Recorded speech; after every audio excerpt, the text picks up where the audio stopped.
Okay, everyone, discovery is well underway against Don Lemon and his co-conspirators. So eventually we'll find out what's on the cell phones that were seized from Lemon and his co-defendants. But the government ran into a snag because of technology. Now, it's not easy to get into a cell phone in all cases, and it's not just cell phones. The DOJ has to go through everyone's social media accounts. They have to produce body-worn camera footage from police interviews with churchgoers, and there's also 2,000 pages of documents and reports to go through, just on and on. Now, the magistrate judge told the government to produce all of that material to the defense attorneys within 7 days, and because the clock's been ticking, the government is supposed to produce by February 24th. Now, they're probably not going to make that deadline, so will the government be in trouble, so to speak, for missing the deadline? Now, it shouldn't be, because the standard deadlines may not even apply to electronically stored information, ESI. Now, here are committee notes from Congress suggesting that ESI may deserve a more lenient time frame for production. And let's be real here. Don Lemon already knows what's on his cell phone. Now, he won't be surprised when the government eventually produces that information to his defense attorneys. Also, the magistrate judge did something here that deserves our attention. The court, quote unquote, requests that the government produce all witness statements by February 24th as well. Now, usually after a witness testifies at trial, say a government witness, the defense can move for the government to produce all of the witnesses' prior statements about the subject matter of the testimony if the prior statement is known to the government. Now, those statements could be used to impeach the witness because sometimes the testimony won't match up with the prior statement. And so the defense would need that information after the witness testifies and before the defense cross-examines the witness. Now here, the magistrate judge is asking the government to disclose those witness statements up front, months before the witness has even testified, months before the trial.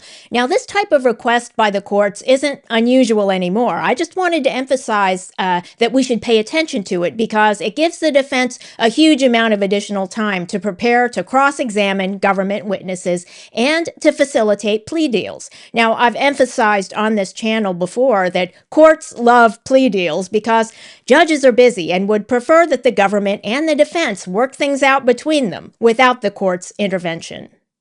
Now here, Don Lemon and his co-conspirators stormed a church in Minneapolis and shut down the worship service and forced the congregants to flee.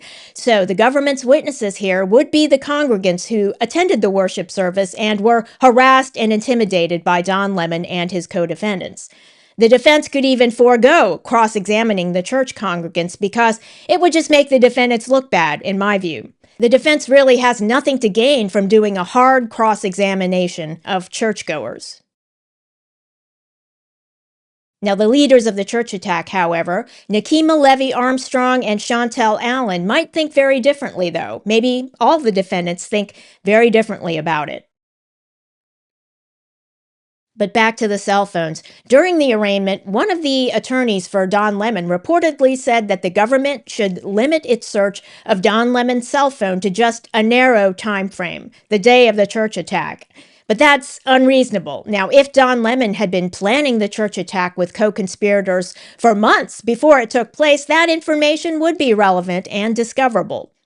Now, in my view, when the cell phone discovery and the rest of the discovery is produced, the defense will be filing motions to suppress that evidence. But those motions will be difficult for the defense to win. Now, the government has the upper hand here. Now, the government is using a filter team to prevent inadvertent access to privileged information that may be in the documents and the cell phones and the rest of the materials. Now, the information on the cell phones that would be privileged might consist of confidential communications between the defendants and their attorneys. Now, and maybe confidential information about health and medical issues, etc. Now, everything else potentially would be fair game and relevant to the case. The search could be very broad because the co-conspirators could have been planning the church attack for months. So the defendants are very much at risk, in my view.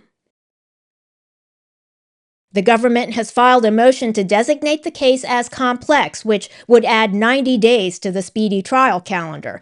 Now, every criminal defendant has the constitutional right to a speedy trial under the Sixth Amendment, and that's been interpreted to be 70 days after the indictment or initial appearance, whichever is later. Now, Don Lemon and his co-defendants were indicted on January 29th, so 70 days after that would be April 9th or thereabouts. Now, the government is asking for 90 days to be added to the calendar, which would be permitted if the case were designated as complex. Now, the defendants are pushing back, though. They say the case isn't complex compared to other criminal cases in the District of Minnesota. Now, Don Lemon filed an opposition brief that says the government should only receive 21 additional days and that the government should begin producing discovery on a rolling basis on February 24th.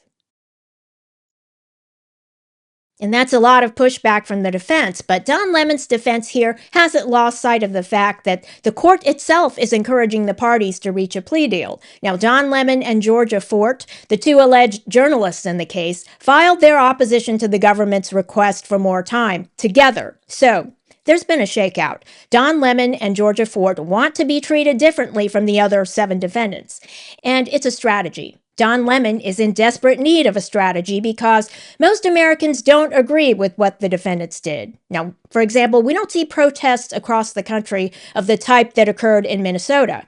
The defendants in this case are not sympathetic. They're political. They're in some cases paid to protest.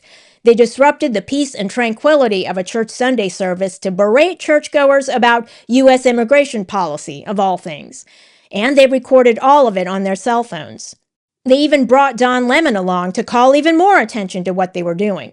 They're not sympathetic, in my view. Don Lemon doesn't want to be convicted, so what we're seeing now is that Don Lemon is positioning himself as different from the rest. Now, we'll find out if the strategy works and whether he gets a plea deal in exchange for testimony against the leaders of the conspiracy. Thanks for watching, and if you enjoyed this video, leave a like and don't forget to subscribe.